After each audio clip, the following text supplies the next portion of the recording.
Many people say that if Almighty God can do anything and everything, why can't He become a human being? If Almighty God becomes a human being, then He ceases to be God. Because the qualities of Almighty God and human beings are opposite. Human beings, they are mortal. Almighty God is immortal. You cannot have a mortal and immortal person at the same time. Human beings, they've got an end. Almighty God, He's got no end. You cannot have a person with an end and no end at the same time. Human beings, we've got a beginning. Almighty God, He's got no beginning. You cannot have a person with no beginning and beginning at the same time. It's meaningless. It's like you telling me, I saw a tall short man. Either you can see a tall man or a short man or a medium man. It's like you telling me, I saw a fat thin man.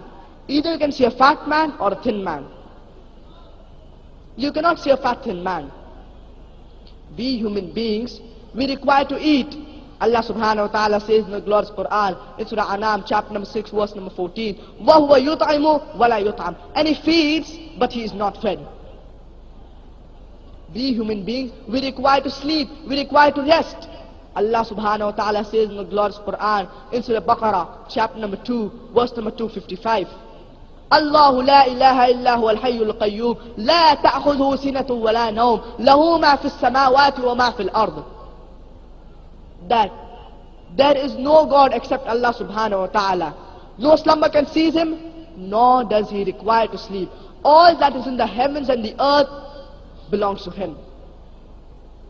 If in the same argument that if Almighty God can do anything and everything, if Almighty God becomes a human being, then when you and I can become Almighty God. And why should we worship a human being just like you and I? If in the same argument, if Almighty God can do anything and everything, if we go a step further, Almighty God, He can even tell a lie, He can even make a mistake, He can even do injustice. Allah subhanahu wa ta'ala says in the glorious Quran, in Surah Nisa, chapter number 4, verse number 40, Inna Allah la yadhlim misqala dharrah.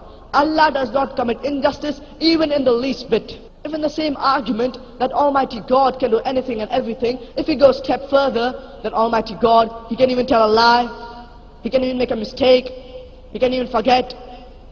Allah subhanahu wa ta'ala says in the glorious Quran, in Surah Taha, chapter number 20, verse number 52, La yudhillu Rabbi wa la yansa. My Lord, He never forgets.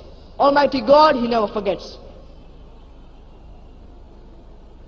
La yudhillu Rabbi wa la yansa. Lord, He never forgets. So nowhere in the glorious Quran, Allah subhanahu wa ta'ala says that Allah can do anything and everything.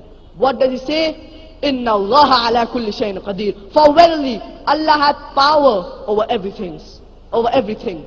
And it is mentioned in several places in the glorious Quran. In Surah Baqarah, chapter number 2, verse number 106. In Surah Baqarah, chapter number 2, verse number 109. In Surah Baqarah, chapter number 2, verse number 284. In Surah Al Imran, chapter number 3, verse number 29. In Surah Nahl, chapter number 16, verse number 77. And in Surah Fatir, chapter number 35, verse number 1. Inna Allah ala kulli shayin qadir. For verily, Allah hath power over all things.